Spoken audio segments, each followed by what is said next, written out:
Past. This is a 2012 Impala. I did a couple front wheel bearings on it. I might have made a video about it. It actually had 3 codes when it came in, and there's no ABS light. I test drove it, and it was fine. And he says when he comes to it, when he turns to the left or to the right, when he says he comes to a stop, he makes a sharp right turn and hits the gas, and he hears a loud clunking noise.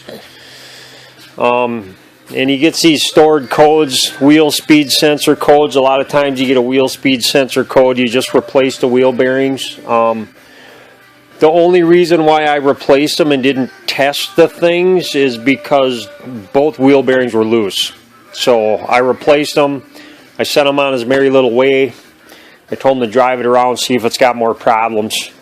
And it does. So I'm thinking this is going to be quick and easy. It's probably got a break or a partial break in the wire on the wheel speed sensor. What happens is when you go really slow, your wheel speed sensors end up not reading, and your stability control comes on when you hit the gas.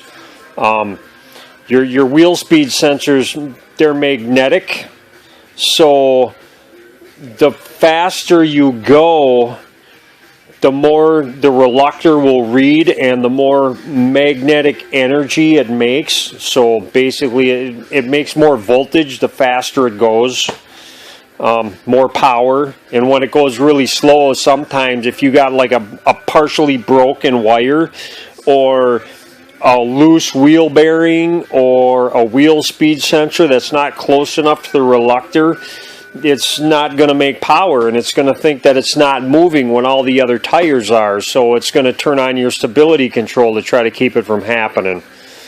Same thing happens with your ABS, your anti-lock brakes. It can have some of the same issues. So I'm going to do this left side as a driver's side. Passenger's always right. I'm going to try to find something wrong with this. Now, if I really wanted to get technical, what I would do is take that connector off right there. Take a whole bunch of this stuff off, air box and everything, to get at that connector.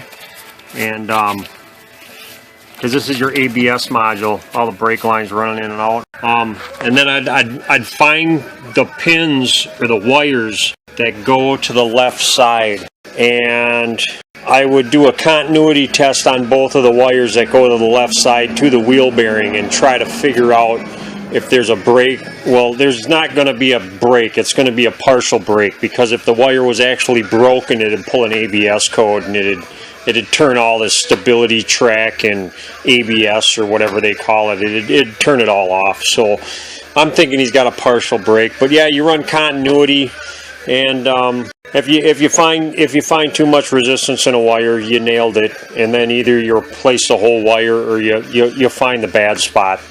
I'm just going to take this tire off and try to find it though first.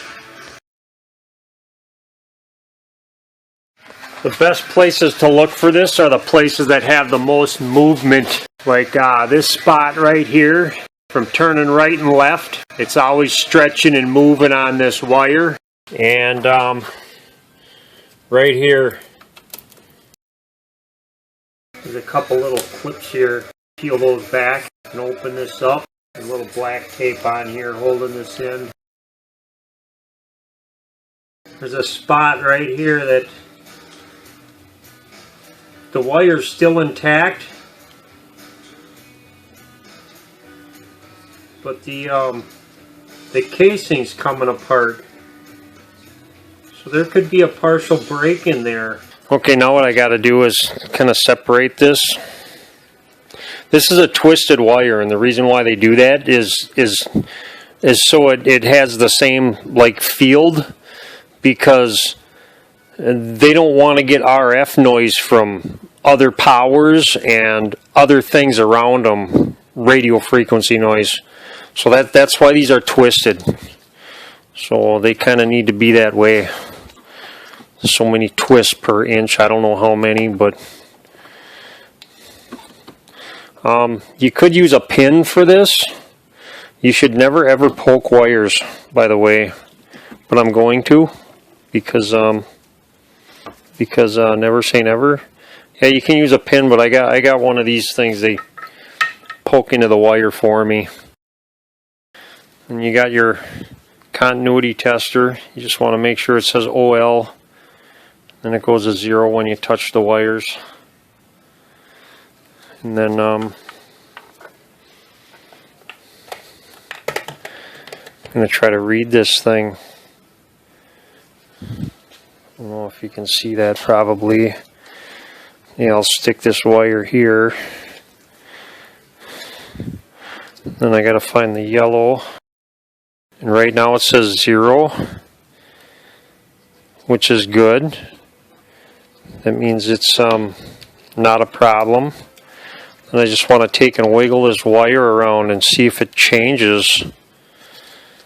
And it doesn't.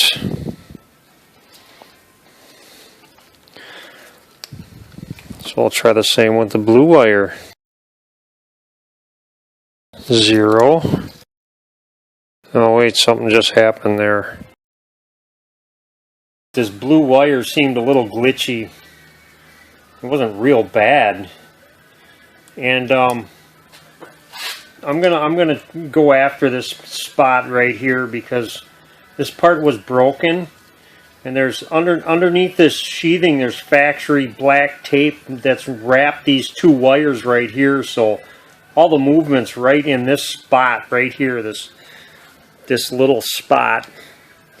And I'm going to peel back the casing on this wire. I'm going to just look and see if there's any problem with the copper wiring in here. I found it. So, oh yeah, look at that. So, I'm going to cut these back. The casing was the only thing holding it together. Okay, now for putting Humpty Dumpty back together again. These little holes I poked in the wires, you can barely see them, but regardless, I'm going to cover them with a little liquid tape. It'll just kind of waterproof them and keep them from getting corroded inside of there. I'll let that dry and I'll put the casing back over it and tape it up. Alright, I decided against soldering it. I used waterproof connectors instead. The reason why I don't like using solder, especially on wires like this, is because when you use solder, you lose resistance in the wire. The factory never uses solder on anything but a circuit board. Everything is a crimped connector for very specific reasons. And these waterproof connectors are, well, it's going to keep it waterproof. And if I use solder and shrink tubing or whatever, it's not going to be waterproof. And that'll corrode the wire through time. So basically, you get these waterproof connectors, and I use a heat gun and heated them up until you get, you might see the shiny stuff in here. You get it until this stuff oozes out of there. Come on, focus. Damn thing won't focus. But yeah, it's like, it almost looks like a hot glue. It's like a clear substance that squishes out of here, and it makes a really a waterproof connection. Then I twisted the wire best as I could. And I'll just put this together. I saved you the boring details of making a video of it. The wire's actually a little long now, which is fine. I'm just going to use tape where the loom stops. I probably should tape this up too.